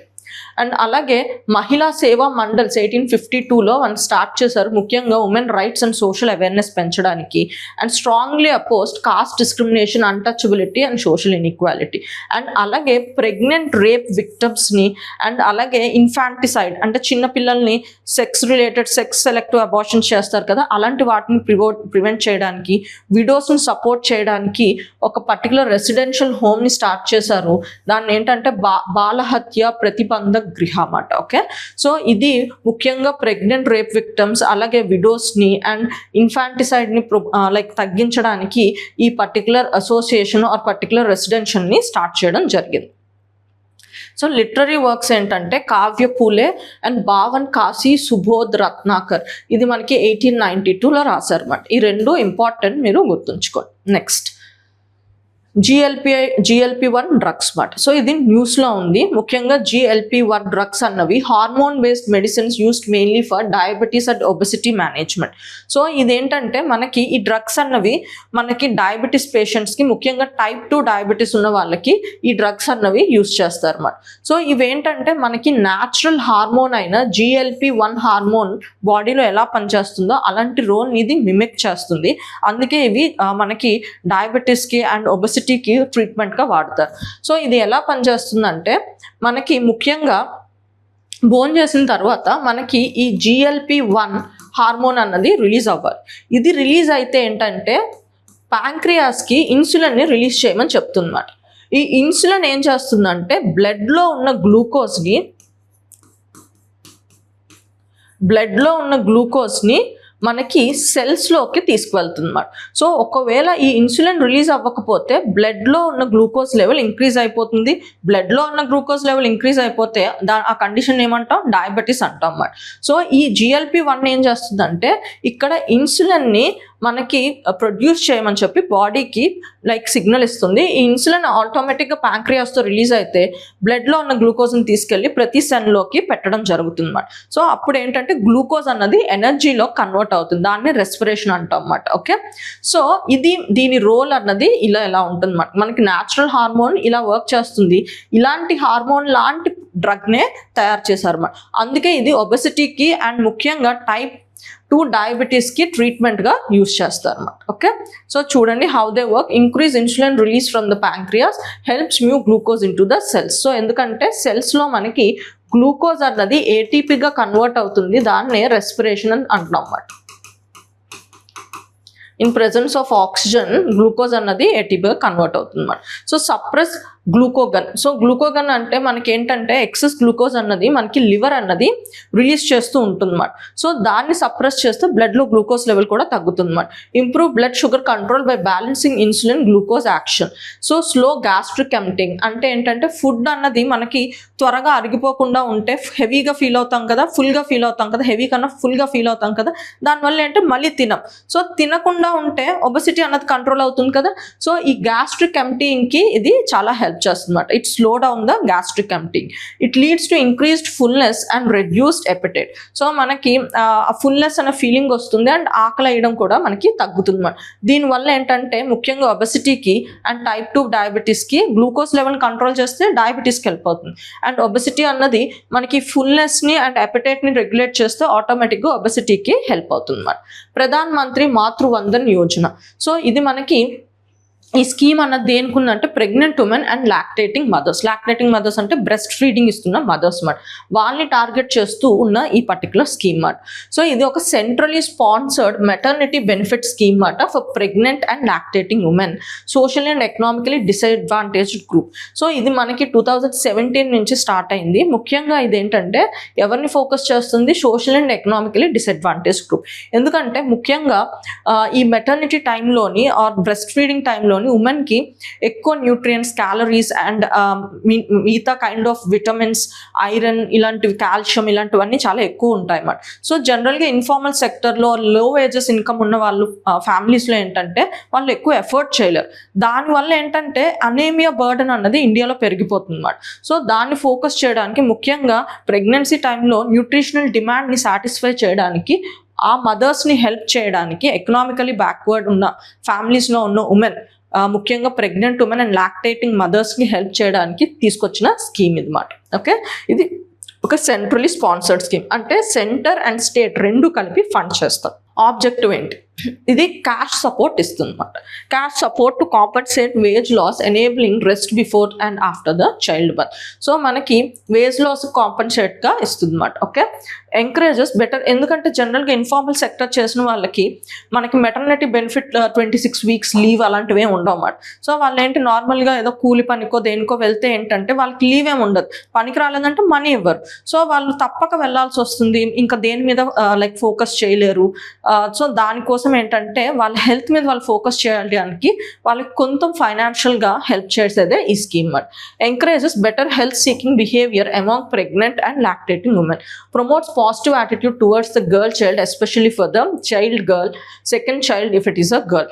ముఖ్యంగా ఇంకొక డైమెన్షన్ ఏముందంటే ఒకవేళ ప్రెగ్నెంట్ అయిన మదర్ పుట్టింది ఆడపిల్ల అయితే సో వాళ్ళని బర్డన్గా ఫీల్ అవ్వకూడదు. ఎందుకంటే ఈ స్కీమ్ ద్వారా ఏంటంటే ఆడపిల్ల పుడితే కంపల్సరీ ఈ స్కీమ్ ద్వారా ఏదో ఒక బెనిఫిట్ వస్తుంది అన్నమాట. సో ఫ్యామిలీస్ ఆడపిల్లని బర్డన్గా ఫీల్ అవ్వకూడదు, ముఖ్యంగా కన్నడంలో అండ్ అలాగే వాళ్ళకి స్టార్టింగ్లో పెట్టవలసిన న్యూట్రిషన్ వాటిలో బర్డన్గా ఫీల్ అవ్వకూడదు. గవర్నమెంట్ దానికి కొంచెం సపోర్ట్ ఇవ్వడానికి క్యాష్ ఇన్సెంటివ్స్ ఇస్తుంది అన్నమాట, క్యాష్ ఇన్సెంటివ్స్ రూపంలో ఇస్తుంది అన్నమాట. సో బెనిఫిట్స్ ఏంటంటే first 2 live births. So first 2 live births కన్నది ఇది వర్తిస్తుంది. సో మనకి క్యాష్ బెనిఫిట్ ఎలా వస్తుంది, 5,000 for the first child, 6,000 if the second child is the girl. So మనకి ఫస్ట్ చైల్డ్ ఎవరైనా 5,000 ఇస్తారు, సెకండ్ చైల్డ్ ఆడపిల్ల పుట్టినప్పుడు 6,000 ఇస్తారు అన్నమాట. సో అది కూడా కండిషన్స్ ఉన్నాయి. సో మనకి యాంటీనాటల్ చెకప్ అంటే ప్రెగ్నెన్సీ పుట్టకముందు, బేబీ పుట్టకముందు చెకప్ ఉంటుంది కదా. సో 6 monthsలో నువ్వు ప్రెగ్నెంట్ అయ్యావని చెప్పి దగ్గరున్న అంగన్వాడీ సెంటర్లో ఏదో ఒక రిజిస్ట్రేషన్ అయ్యి ఫస్ట్ 6 monthsలో ఎప్పుడైనా నువ్వు చెకప్ చేయించుకున్నావు అనుకోండి, గవర్నమెంట్ రిలేటెడ్ హాస్పిటల్స్లో ఫెసిలిటీస్లో ఎక్కడైనా, సో ఫస్ట్ ఇన్స్టాల్మెంట్ అన్నది రిలీజ్ అవుతుంది, 3,000 అన్నది రిలీజ్ అవుతుంది. సో ఆ టైంలో ఏంటంటే పళ్ళు కొనుక్కోవడానికి ఏదైనా న్యూట్రిషనల్ సపోర్ట్ కోసం హెల్ప్ అవుతుంది. సో తర్వాత మనకి ఇన్స్టిట్యూషనల్ డెలివరీస్ ప్రమోట్ చేయడానికి చైల్డ్ బర్త్ అన్నది, అంటే ఏదైనా హాస్పిటల్లో నువ్వు చైల్డ్ బర్త్ తీసుకొని ఆ చైల్డ్ బర్త్ని రిజిస్టర్ చేసి అండ్ ఫస్ట్ వ్యాక్సిన్స్ ఏవైనా ఉంటాయి కదా, కంపల్సరీ వ్యాక్సిన్స్, అవి తీసుకుంటే నీకు సెకండ్ ఇన్స్టాల్మెంట్ అన్నది రిలీజ్ అవుతుంది. సో ఇది మనకి ఫస్ట్ మనకి చెకప్ చేయించుకుంటే 6 monthsలో చెకప్ చేసుకుంటే 3,000 వస్తుంది. బాబు పాప పుట్టిన తర్వాత, ఫస్ట్ చైల్డ్ పుట్టిన తర్వాత మనకి వాళ్ళకి వ్యాక్సిన్ వేయించుకొని వాళ్ళ బర్త్ అన్నది రిజిస్టర్ చేస్తే ఇంకో 2,000 వస్తుంది. అదే ఇప్పుడు సెకండ్ ప్రెగ్నెన్సీకి కూడా ఉంటుంది. ఆ సెకండ్ ప్రెగ్నెన్సీలో పాప పుడితే ఇక్కడ 3,000 ఇస్తారు అన్నమాట. Okay, world Braille day. Okay. So world Braille day అన్నది మనకి January 4th అన్నది సెలబ్రేట్ అయింది, ముఖ్యంగా సెలబ్రేట్ చేశారు. సో ఇది birth anniversary of Louis Braille. So ఇతని బర్త్ యానివర్సరీని సెలబ్రేట్ చేస్తున్నారు అనమాట. సో ముఖ్యంగా మనం ఈ డైమెన్షన్లో ఎగ్జామ్ పర్స్పెక్టివ్లో చదువుకోవాలి. So Braille day raises awareness about the Braille as a key communication tool for blind and partially sighted persons and supports the human rights and social inclusion. So మనకి like partially blind or totally blind పీపుల్కి freedom of expression దేని మూలంగా వస్తుందంటే ఈ Braille language ద్వారా వస్తుంది. అందుకే దీన్ని ప్రమోట్ చేయాలి అని చెప్పి మనకి ఒక డేని దీనికి పెట్టారన్నమాట. ఎప్పటి నుంచి దీన్ని మనం ఫాలో అవుతున్నాం అంటే 2019 నుంచి ఫాలో అవుతున్నాం. అండ్ ముఖ్యంగా ఇది ఇలా మనం ఫాలో ఎందుకు అవుతున్నాం అంటే we are signatories to UN convention on rights of persons with disabilities మాట. సో దీనికి మనం సైన్ చేసాం కాబట్టి దీనిలో ఉన్న ప్రిన్సిపల్స్ని మనం ఫాలో అవ్వాల్సిన అవసరం ఉంది మాట. సో ఇండియా 2011 సెన్సస్ ప్రకారం మనకి విజువలీ ఇంపార్డ్ పాపులేషన్ ఎంతమంది ఉన్నారంటే 50.3 lakh పర్సన్స్ అన్నది ఇండియాలో ఉన్నారన్నమాట. ఓకే. సో ఇండియా మనకి బ్రెయిలీ లాంగ్వేజ్ గురించి ఎలాంటి కైండ్ ఆఫ్ డెవలప్మెంట్ చేస్తుందో ఆర్ ఎలాంటి కైండ్ ఆఫ్ సపోర్ట్ ఇస్తుందో కూడా తెలుసుకోవాలన్నమాట. బ్రెయిలీ డెవలప్మెంట్ యూనిట్ని ఎస్టాబ్లిష్ చేశారు. సో ఇదేంటంటే బ్రెయిలీ కోడ్స్ ఇన్ ఇండియన్ లాంగ్వేజ్లో డెవలప్ చేస్తారు అన్నమాట. సో అలా మనం మాన్యువల్స్ని తయారు చేసాం భారతీ బ్రెయిలీ అని చెప్పి అంటున్నాం అన్నమాట. సో అండ్ అలాగే బ్రెయిలీ ప్రింటింగ్ సిస్టమ్స్ ఉన్నాయి మనకి. రీజనల్ ప్రెస్ చెన్నైలో ఉంది, అలాగే 25 అదర్ గవర్నమెంట్ ఇన్స్టిట్యూషన్స్ ఉన్నాయన్నమాట దీనికి. అండ్ బ్రెయిలీ బుక్స్ అన్నవి మనకి 14 ఇండియన్ లాంగ్వేజెస్లో మనం ఇప్పటికీ ప్రింటింగ్ ఇస్తున్నాం. So this is the work India is doing especially with respect to support of visually impaired people in India. So human rabies to be declared notified disease in Delhi. So ఢిల్లీలో human rabies అన్నది notified డిసీజ్గా declare చేయడం జరిగింది. దీన్ని exam పర్స్పెక్టివ్లో తెలుసుకోవాలి. అంటే notified disease అంటే చేస్తే ఏంటి, ఎలాంటి మార్పులు వస్తాయి, అండ్ అలాగే ఎగ్జామ్ పర్స్పెక్టివ్లో రేబీస్ గురించి కూడా తెలుసుకోవాలన్నమాట. ఓకే. సో ముఖ్యంగా నోటిఫైయబుల్ డిసీజ్ అంటే ఏంటి? ఆ నోటిఫైయబుల్ డిసీజ్ అంటే ఒక డిసీజ్ని నేను నోటిఫైయబుల్ అని చెప్పి ఏదైనా గవర్నమెంట్ ఒక గజెట్లోనో లేకపోతే ఏదో ఒక ఎగ్జిక్యూటివ్ ఆర్డర్ ఇచ్చిందంటే ఎవరికైనా ఆ డిసీజ్ వస్తే వాళ్ళు ఏంటంటే వెళ్ళి దగ్గరున్న హెల్త్ అథారిటీస్కి రిపోర్ట్ చేయాలన్నమాట. నాకు సిమ్టమ్స్ ఉన్నాయి లేకపోతే నాకు ఈ డిసీజ్ వచ్చింది అని చెప్పి చెయ్యాలి. దాన్నే లీగల్లీ రిపోర్టెడ్ అంటే మనం ఒకవేళ health authorities near by health authorities ఉన్నవి గవర్నమెంట్ నుంచి మనకి నోటిఫికేషన్ వస్తే అక్కడ ఉన్న పీపుల్ ఏంటంటే అవును ఈ డిసీజ్ వచ్చింది అని చెప్పి మనం లీగల్గా అబ్లైజ్డ్ మాట వెళ్ళి మనం ఆ నియర్ బై హెల్త్ అథారిటీస్కి స్టేటస్ ఆఫ్ ద డిసీజ్ గురించి చెప్పాలన్నమాట. Mandatory reporting enables real-time surveillance, early detection and rapid response and evidence-based planning. So దీనివల్ల ఏంటంటే హెల్త్ అనే డైమెన్షన్ ముఖ్యంగా ఈ డిసీజ్ ఏది డిసీజ్ని మనం నోటిఫైబుల్ చేస్తున్నామో దాన్ని రెగ్యులేట్ చేయడానికి హెల్ప్ అవుతుంది. నెక్స్ట్, సో ర్యాబీస్ అన్నది ఏంటి? ర్యాబీస్ అన్నది ఒక వైరల్ ఇన్ఫెక్షన్. ఇది ఎక్కడి నుంచి స్ప్రెడ్ అవుతుందంటే saliva of infected animals such as dogs, cats, bats and monkeys మాట. సో ఇది ముఖ్యంగా మనకి కుక్కలైనా పిల్లిలైనా ఇవేంటంటే మనకి వాటితో ఉన్నప్పుడు బైట్స్ ఆర్ స్క్రాచెస్, సలైవా వీటి దగ్గర నుంచి మనుషులకి స్ప్రెడ్ అయ్యే స్కోప్ ఉందన్నమాట. సో సిమ్టమ్స్ ఏంటంటే fever, headache, nausea, halogenation and hydrophobia. Water అంటే భయపడతారు అనమాట. ఓకే. అండ్ అలాగే ఇదేంటంటే చాలా డేంజరస్. వన్స్ మనకి ఈ వైరస్ అన్నది బ్రెయిన్కి ఎంటర్ అయిందంటే it will become a fatal అనమాట, చనిపోతారు ఆల్మోస్ట్.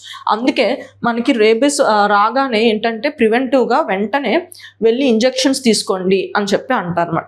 ఎందుకంటే ఆ ఇంజెక్షన్ వల్ల ఏంటంటే ఆ స్ప్రెడ్ అనేది ఆపుతుంది. లేకపోతే ఏంటంటే if it reaches brain most of the cases the death అన్నది అవుతుంది అన్నమాట. According to Indian national rabies control program 6,644 suspected human rabies cases and deaths were reported between 2012 and 2022. 2012 and 2022 ఈ 10 ఏళ్ళలో మనకేంటంటే 6,644 కేసెస్ ర్యాబీస్ కేసెస్ అన్నవి register అయ్యాయి. And WHO ఏమంటుందంటే మనకి 18,000 to 20,000 కేసెస్ డెత్స్ ఉంటున్నాయి ప్రతి ఏటా వరల్డ్ వైడ్లో. అందులో ఇండియా షేర్ ఎంత ఉంది? 36%. అంటే నియర్లీ 7,200. అంటే మనం ఇచ్చిన కౌంట్ కన్నా ఇది ఎక్కువ ఉంది, అంటే మనది అండర్ కౌంటింగ్ ఉంది అని అంటున్నారు. The issue of rabies is particularly serious because it's almost 100% fatal once symptoms appears. So symptoms appear అయ్యాయి అంటే మోస్ట్లీ అది చనిపోవడానికే ఛాన్స్ ఉంటుందన్నమాట. అందుకే వెంటనే ఇంజెక్షన్ తీసుకోవడం, ప్రివెంటివ్ కేర్ తీసుకోవడం చేయాలి. సో అందుకే మనం హ్యూమన్ రేబీస్ని సీరియస్గా తీసుకొని ఢిల్లీలో ఇది నోటిఫై చేయడం జరిగింది. India becomes world's largest rice producer. So మనకి చైనా జనరల్గా వరల్డ్స్ లార్జెస్ట్ రైస్ ప్రొడ్యూసర్గా ఉండేది, కానీ ఇండియా ఇప్పుడు చైనాని సర్పాస్ అయ్యింది. సో ముఖ్యంగా ఎంత మనకి 145.28 మిలియన్ టన్స్ని ప్రొడ్యూస్ చేసిందన్నమాట. మనం ఎగ్జామ్ రెస్పెక్టివ్లో రైస్ గురించి తెలుసుకోవాలి, ముఖ్యంగా గ్రోయింగ్ కండిషన్స్ ఇవి మాట. Rice is an important food crop of India, predominantly kharif or summer crop అంటారు. జాగ్రఫికల్ టెంపరేచర్స్, సో జాగ్రఫికల్ కండిషన్స్లో ఏ టెంపరేచర్స్లో రైస్ అనేది బాగా గ్రో అవుతుందంటే హాట్ అండ్ హ్యూమిడ్ కండిషన్స్లో గ్రో అవుతుంది. టెంపరేచర్ అన్నది 24 degrees Celsiusలో ఉండాలన్నమాట. Monthly mean temperatures, monthly average temperatures with an average temperature of 22 to 32 degrees Celsius అన్నమాట. ఇది మంత్లీ యావరేజ్, ఇది రోజులో ఈ టెంపరేచర్స్ మధ్యలో ఉంటే బాగుంటుంది. రెయిన్ఫాల్ అన్నది మనకి 150 to 300 centimeters. Rice is a water intensive crop అంటారు అనమాట. ఓకే, సో మనకి 150 to 300 centimeters రెయిన్ఫాల్ ఉండాలి. కానీ ఇరిగేషన్ ఉంటే మనకి ఈవెన్ లెస్ దెన్ 100 centimeters ఉన్నా సరిపోతుంది. అలాగే మనకి పంజాబ్, హర్యానా అండ్ వెస్టర్న్ యూపీలో మనకి ఇక్కడ రెయిన్ఫాల్ అంత లేకపోయినా ఎందుకు పండిస్తున్నారు అంటే ఇరిగేషన్ అన్నది మనకి గ్రీన్ రెవల్యూషన్ వల్ల ఈ ఇరిగేషన్ అన్నది మనం ప్రొవైడ్ చేసాం, అందుకే ఇక్కడ మనం పండించగలుగుతున్నాం. సాయిల్ అన్నది మనకి ఎలా ఉండాలంటే మనకి deeply clay and loamy soil ఉండాలి. యాక్చువల్లీ ఇది ఐడియల్ కండిషన్స్ మాట. అండ్ మనకి ఐకార్ అన్నది ఫస్ట్ జీనోమ్ ఎడిటెడ్ రైస్ వెరైటీస్ని తయారు చేయడం జరిగింది. That is DRR rice 100, that is Kamla and Pusa DST rice 1 అన్నమాట. సో ఇవేంటంటే మనకి ఐకార్ ఒక రీసెర్చ్ సెంటర్ మనకి అగ్రికల్చర్ రిలేటెడ్ది. సో మనకి జీనోమ్ టెక్నాలజీ ఉపయోగించి మనకి 2 varieties ఆఫ్ రైస్ని తయారు చేశారనమాట. ముఖ్యంగా వీటి పొటెన్షియల్ ఏంటంటే హై ప్రొడక్షన్ పెంచడానికి, climate adaptability and water conservation, అంటే తక్కువ వాటర్ని కన్జ్యూమ్ చేయడానికి. క్లైమేట్ అడాప్టబిలిటీ అంటే మనకి డ్రౌట్ ఇలాంటి కండిషన్స్ వచ్చినా మనకి ప్రొడక్టివిటీ తగ్గిపోకుండా, ఈల్డ్ తగ్గిపోకుండా ఉండేటట్టు ఈ రైస్ వెరైటీస్ని తయారు చేయడం జరిగింది. ఇందాక చూసాం కదా క్లైమేట్ రిజిలియంట్ అగ్రికల్చర్ అని చెప్పి, అందులో డ్రౌట్ రెసిస్టెంట్ సీడ్స్ అన్నాం కదా. సో ఎగ్జాంపుల్ ఇలాంటివి అన్నమాట. Battery packed Aadhaar number, so ఇది ఒక one of the initiative of the government మాట. ఈ ఇనిషియేటివ్ ఎందుకు తీసుకున్నారంటే మనకి ఎలక్ట్రిక్ వెహికల్స్లో బ్యాటరీస్ ఉంటాయి కదా, వాటిని ట్రేస్ చేయడానికి మనకి వాటికి ఒక యునిక్ నెంబర్స్ ఇవ్వాలి, వాటినే బ్యాటరీ ప్యాక్డ్ ఆధార్ నెంబర్స్ అని చెప్పి అంటున్నారు అన్నమాట. It is a propose 21 character unique ID system for every battery pack in India, especially EV batteries. ఇవి ఏంటంటే మనకి డిజిటల్ ఆధార్గా పనికొస్తాయి అన్నమాట. సో దీనివల్ల ఏంటంటే ఆ ఈవీ వెహికల్స్లో యూజ్ చేసిన బ్యాటరీస్ని నేను ట్రేస్ చేయొచ్చు అన్నమాట throughout the life cycle. So tracks batteries from manufacturing to recycling or disposal process. So దీనివల్ల ఏంటంటే మన సర్క్యులర్ ఎకానమీని ప్రమోట్ చేస్తున్నాం కదా. సో దానివల్ల ఏంటంటే safe disposal, recycling, second line use of batteries అన్నవి మనకి తెలుస్తుంది. అండ్ ముఖ్యంగా ఇది ఏ బ్యాటరీస్ని టార్గెట్ చేస్తూ వచ్చిన scheme, lithium ion electric vehicle బ్యాటరీస్ని టార్గెట్ చేస్తున్న వచ్చిన స్కీమ్ అన్నమాట. సో కీ ఫీచర్స్ ఏంటంటే mandatory ID for every battery for manufacture or importer. So మనకి ఆ పర్టికులర్ బ్యాటరీ మ్యానుఫ్యాక్చరింగ్ చేస్తున్నప్పుడే మ్యానుఫ్యాక్చరర్ ఒక ఐడి నెంబర్ ఇవ్వాలి, లేకపోతే బయట కంట్రీస్ నుంచి ఇంపోర్ట్ చేస్తున్నప్పుడు ఇంపోర్టర్ ఆ ఐడి నెంబర్ అన్నది ఇష్యూ చేయాలి అని చెప్పి ఇక్కడ నార్మ్స్ చెప్తుంది. Covers full life cycle data, అంటే ఆ బ్యాటరీ మన డిస్పోజ్ చేసినంత వరకు ఎన్ని విధాలుగా వాడుతున్నామో ప్రతి ఇన్ఫర్మేషన్ అన్నది రిజిస్టర్ అవుతుంది. Raw material, production, usage, performance, repurposing, recycling, disposal. So ఇలాంటి మనం ఆ నెంబర్ని కొడితే మొత్తం ఈ ఇన్ఫర్మేషన్ అంతా మనకి వస్తుంది అన్నమాట. అది దాని యూజ్ మాట. Dynamic system, new BPAN issued if battery undergoes major change or ownership shift. So ఒక ఓనర్ నుంచి ఇంకో ఓనర్కి, లేకపోతే ఏదైనా మేజర్ చేంజ్ చేస్తే కొత్త బ్యాటరీ ఇంకొక ఆధార్ నెంబర్ ఇవ్వాలన్నమాట. Durable making on the battery so that ID cannot be easily erased or damaged. So మనకి మార్కింగ్ అన్నది డ్యూరబిలిటీ ఉన్న మెటీరియల్తో చేయాలి, సో దట్ ఆ పర్టికులర్ నెంబర్ అన్నది ఎరేజ్ అవ్వకుండా ఉంటుంది. సంపన్, సో ఈ సంపన్ అన్నది మనకి న్యూస్లో ఉంది. ముఖ్యంగా ఇది పెన్షన్ రిలేటెడ్కి వచ్చిన ఒక particular initiative, system for accounting and management of pensions మాట. సో ఇది ఏంటంటే ఇది ఒక డిజిటల్ ఇనిషియేటివ్. ముఖ్యంగా మనకి సింగిల్ ఆన్లైన్ ప్లాట్ఫామ్ మాట. సో పెన్షన్ రిలేటెడ్ రిక్వెస్ట్లు ఉంటాయి కదా, ప్రాసెస్ చేయడం, అప్రూవ్ చేయడం, ఐడెంటిఫై చేయడం, అండ్ ఫైనల్గా మనకి అకౌంట్లో అంటే ఎవరికి రిటైర్మెంట్ అయిన వాళ్ళు ఉంటారు కదా, వాళ్ళ అకౌంట్లోని వేయడానికి మనం పెన్షన్ ప్రాసెస్ చేయాలి. దాని తర్వాత అప్రూవ్ చేసుకొని ఈ ప్రాసెస్ వీటన్నిటికీ ఒక సింగిల్గా ఒక యూనిఫామ్గా ఒక పర్టికులర్ ప్లాట్ఫామ్ తయారు చేశారు. అదే Sampann platform, system for accounting and management of pensions మాట. సో దీనిలో online grievance redressal mechanism component కూడా పెట్టారన్నమాట. కంప్లీట్ డిజిటల్ పెన్షన్ ప్రొఫైల్ కూడా ఇందులో ఒక మెషర్ మాట. అండ్ పెన్షన్కి అప్లై చేయడానికి కూడా మనం ఫిజికల్గా పేపర్స్ని సబ్మిట్ చేయక్కర్లేదు, ఎందుకంటే మనం డిజీ లాకర్ ఇంటిగ్రేషన్ కూడా దీన్ని సపోర్ట్ చేశారన్నమాట. అంటే పెన్షన్కి అప్లై చేస్తున్నప్పుడు ప్రాసెస్ చేసేటప్పుడు ఇనీషియల్గా మనకి రిటైర్ అయిపోయిన తర్వాత ప్రాసెస్ చేస్తారు కదా, సో అప్పుడు మనం gratuity payment orders, pension certificates, pension computation orders, form 16 ఇలాంటివన్నీ కూడా మనం సబ్మిట్ చేయాల్సి వస్తుంది. సో ఇవన్నీ మనం ఏంటంటే డిజీ లాకర్తో ఇంటిగ్రేట్ చేస్తే మనం పేపర్ వర్క్ కూడా, ఫిజికల్ హార్డ్ పేపర్ వర్క్ కూడా అవసరం లేదు. సో ఈ డిజీ లాకర్ ఇంటిగ్రేషన్ ఈ సంపన్ పోర్టల్తో లింక్ అయి కూడా ఉంది మాట. సో అందుకే ఇది సింగిల్ ఆన్లైన్ ప్లాట్ఫామ్ మాట. హంగంటన్ డిసీజ్ మాట. సో ఈ హంగంటన్ డిసీజ్ అన్నది న్యూస్లో ఎందుకుందంటే ఇది అండర్ డయాగ్నోస్డ్ మాట. ఎందుకంటే limited awareness and delayed diagnosis వల్ల సో దీనికి ప్రాపర్గా ట్రీట్మెంట్ ఉండట్లేదు అని చెప్పి న్యూస్లో ఉంది మాట. సో ఇది మనం ఎగ్జామ్ పర్స్పెక్టివ్లో ముఖ్యంగా మనం లైక్ బయోటెక్నాలజీలో డిసీజ్ బర్డన్ ఈ డైమెన్షన్లో మనం తెలుసుకోవాలన్నమాట. సో ఇదేంటంటే ఇది ఒక హెరిడిటరీ న్యూరలాజికల్ డిసీజ్ మాట. అంటే ఇది మనకి జీన్స్ ద్వారా వచ్చే డిసీజ్, మనకి ముఖ్యంగా బ్రెయిన్ని వీటిని ఇంపాక్ట్ చేస్తుంది అన్నమాట. సో ఇది స్లోగా వచ్చిన తర్వాత నెమ్మదిగా ప్రోగ్రెస్ అవుతుంది, దీనికి క్యూర్ ఉండదు. ఓకే, కాజెస్ ఏంటి? Caused by the mutations in HTT Huntington gene. So మనకి హంటింగ్టన్ జీన్ అని చెప్పి మనకి డిఎన్ఏలో ఒకటి ఉంటుంది, అందులో రాంగ్ మ్యూటేషన్స్ వల్ల వచ్చే డిసీజ్ మాట ఇది. సో ఇది మనకి ఫాదర్ దగ్గర నుంచి అయినా రావచ్చు, మదర్ దగ్గర నుంచి అయినా రావచ్చు. ముఖ్యంగా ఎక్కువ రిస్క్ ఎక్కడ ఉంటుందంటే మనకి క్రాస్ కజన్ మ్యారేజెస్ ఉంటాయి కదా, బావ మరదళ్ళు, మామయ్య కోడళ్ళు పెళ్ళిళ్ళు ఉంటాయి కదా. సో అలాంటి క్రాస్ కజన్ మ్యారేజెస్కి, ఇలాంటి మ్యారేజెస్కి, బ్లడ్ రిలేషన్స్ మధ్యలో ఉన్న మ్యారేజెస్కి ఇలాంటి రిస్క్ ఆఫ్ ట్రాన్సిషన్ అన్నది మనకి జెనెటిక్ డిసీజ్ ఇలాంటివి వచ్చే ప్రమాదం అన్నమాట. Okay, so course of disease ఏంటంటే ముఖ్యంగా మనకి 40 to 50 years ఆఫ్ ఏజ్లో వస్తుంది. వచ్చిన తర్వాత నెమ్మదిగా ప్రోగ్రెస్ అవుతుంది. అందుకే it's a progressive hereditary neurodegenerative disease మాట. ఓకే, సో వచ్చిన తర్వాత 15-20 years పడుతుంది నెమ్మదిగా అది లైక్ ప్రోగ్రెస్ అవ్వడానికి. సో జనరల్గా దీనికి క్యూర్ ఏం లేదు. సో సిమ్టమ్స్నే క్యూర్ చేస్తారనమాట. And improved quality of life and proper కేర్తో ఏంటంటే మనకి ఆ సిమ్టమ్స్ అన్నవి రెడ్యూస్ అవుతాయి. పేమెంట్ రెగ్యులేటరీ బోర్డ్, సో ఇది కూడా మనకి న్యూస్లో ఉంది. మనకి ఈ పేమెంట్ రెగ్యులేటరీ బోర్డ్ అన్నది ఈ మధ్య ఆర్బీఐ చైర్మన్షిప్ చేసి మనకి ఈ బోర్డ్ అన్నది ఏర్పాటు అయిందన్నమాట. The first meeting of payment regulatory board was held under the chairmanship of RBI governor Sanjeev Malhotra, marking the operationalisation of India's new payment governance framework మాట. సో ఈ పేమెంట్ రెగ్యులేటరీ బోర్డ్ అన్నది మనకు ఒక స్టాట్యుటరీ బాడీ. దేనివల్ల form అయిందంటే payment and settlement system act 2007.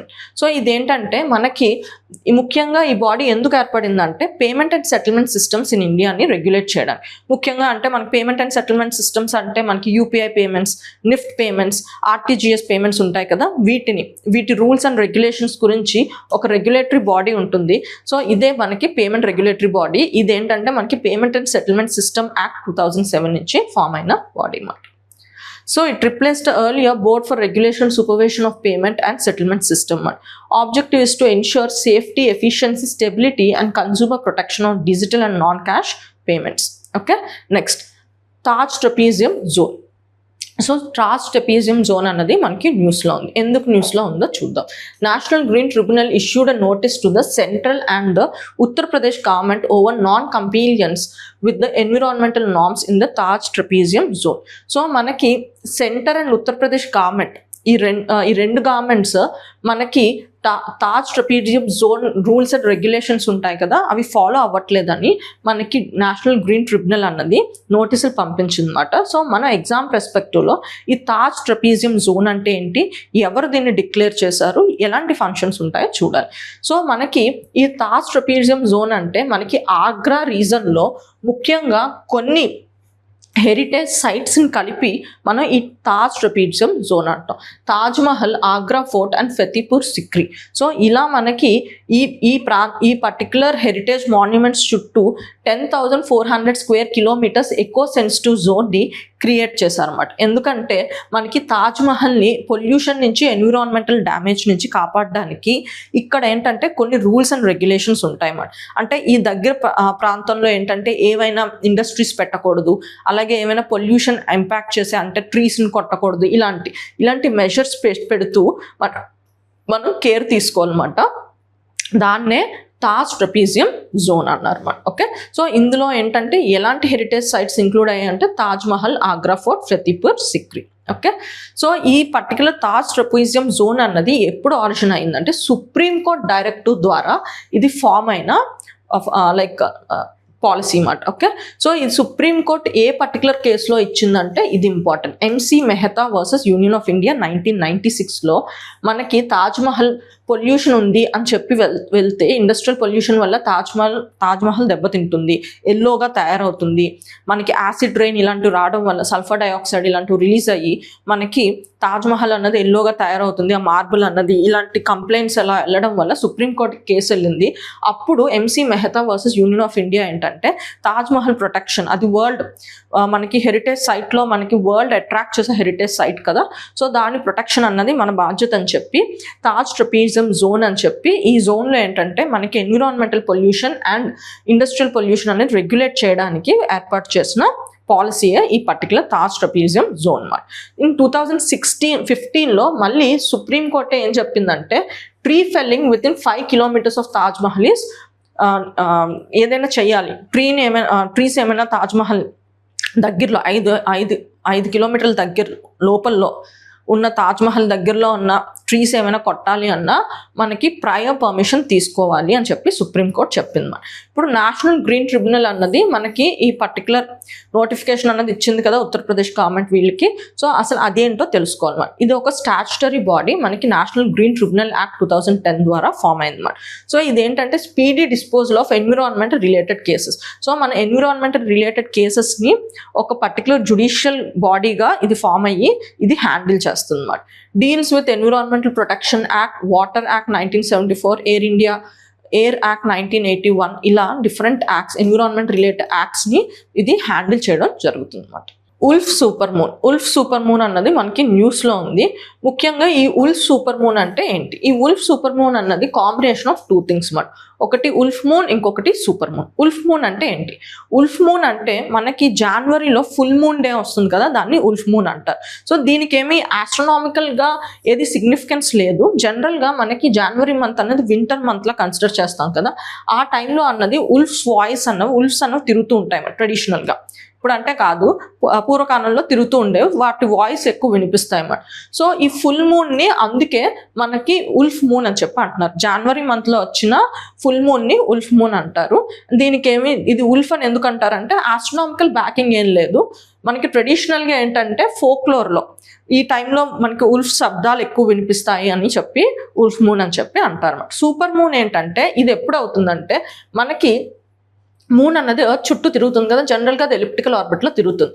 So ఎప్పుడైనా full moon వచ్చిన టైంలోని మనకి ఎర్త్కి దగ్గరగా ఉన్న పాయింట్లో ఉందంటే దాన్ని పెరిజీ అంటాం, ఎర్త్కి దూరంగా ఉన్న పాయింట్ ఎపోజీ అంటాం అన్నమాట. ఓకే, సో ఎర్త్కి దగ్గరగా ఉన్న పాయింట్లోనే ఫుల్ మూన్ కూడా వచ్చింది అనుకోండి, దాన్ని సూపర్ మూన్ అంటాం అన్నమాట. ఎందుకంటే ఈ టైంలో ఎర్త్కి దగ్గరగా ఉంటుంది. సో అండ్ ఫుల్ మూన్ వస్తే కంప్లీట్గా వస్తుంది. అప్పుడు ఏంటంటే మూన్ మనకి చాలా దగ్గరగా బ్రైట్గా కనిపిస్తుంది, దానికి అందుకే సూపర్ మూన్ అంటారు. సో జనవరిలో వస్తే ఫుల్ మూన్, దాన్ని ఉల్ఫ్ మూన్ అంటాం. ఆ జనవరిలో వచ్చిన ఫుల్ మూన్ మనకి పెరిజీ పాయింట్ దగ్గర వస్తే, ఎర్త్ దగ్గరలో వస్తే, that is called as a super moon. So ఈ రెండు కోయిన్సైడ్ అయితే మనం that is called as a wolf super moon. Suryastra rocket launcher system. So ఇదేంటంటే ఆర్మీ రీసెంట్గా మనకి 293 crores డీల్ అన్నది మనకి ఇస్రాయల్తో చేసుకుందన్నమాట, ముఖ్యంగా దీన్ని కొనడానికి. సూర్యాస్తర్ రాకెట్ లాంచర్ సిస్టమ్ అన్నమాట. సో ఇదేంటంటే first indigenously multi calibre rocket launcher made in India with Israel collaboration. So ఇది మల్టీ క్యాలిబర్ రాకెట్ లాంచర్ అంటే ఏంటంటే ఒకే పర్టికులర్ లాంచర్తో డిఫరెంట్ కైండ్ ఆఫ్ మిసైల్స్ని నేను లాంచ్ చేయొచ్చు. ఇది నేను ఇజ్రాయెల్ కొలాబరేషన్తో ఇండియాలో తయారు చేసుకుంటున్నాను, అంటే టెక్నాలజీ ట్రాన్స్ఫర్తో నేను ఇండియాలో తయారు చేయబోతున్నాను అనమాట. ఓకే, సో దీని రేంజ్ ఏంటంటే మనకి 300 kilometers వరకు ఉంటుంది, surface to surface strikes and high accuracy. So 5 meters వరకు మనకి హై యాక్యురసీ ఉంటుంది అన్నమాట. అంటే మనం గురి పెట్టేది 5 meters వరకు మనకి గురి తప్పకుండా వెళ్ళిపోతుంది అన్నమాట. Okay, can also launch loitering munition. అంటే దీని మీనింగ్ ఏంటంటే జనరల్గా మనకి ఏదైనా మిసైల్ని మనం లాంచ్ చేస్తే ఏంటంటే టార్గెట్ చూసి మనం వేసేస్తాం, కానీ ఇక్కడ ఏంటంటే డ్రోన్స్లా వర్క్ చేస్తాయి. ఇప్పుడు డ్రోన్ ఉందనుకోండి, మనం టార్గెట్ సెట్ చేసి ఆ ఏరియాకి పంపిస్తే ఆ టార్గెట్ వచ్చినంత వరకు ఎయిర్లో డ్రోన్ ఫ్లై అయ్యి వెయిట్ చేస్తుంది ఎంతవరకు, టార్గెట్ వచ్చినంత వరకు. సో ఆ టార్గెట్ వచ్చిన తర్వాత వెళ్ళి దాన్ని షూట్ చేస్తుంది అన్నమాట. దీన్నే లాయిటరింగ్ మ్యూటినేషన్స్ అంటారు అన్నమాట. ఓకే, సో ఇలా ఇది వర్క్ చేస్తుంది అన్నమాట. అంటే అది ఎంత రేంజ్ వరకు, 100 kilometers. అంటే నేను ఈ మిసైల్ని లాంచ్ చేసిన తర్వాత ఒక 100 kilometersలో నేను టార్గెట్ ఎక్కడైనా ఇవ్వచ్చు. ఆ టార్గెట్ వచ్చినంత వరకు వెయిట్ చేసి ఆ టార్గెట్ రాగానే వెంటనే డైవ్ చేసి దాన్ని అటాక్ చేయడం జరుగుతుంది. ఇది ఒక one of the important feature అన్నమాట. సో ఇది ఎవరి మధ్య కొలాబరేషన్, ఇండియా అండ్ ఇజ్రాయెల్ మధ్య కొలాబరేషన్.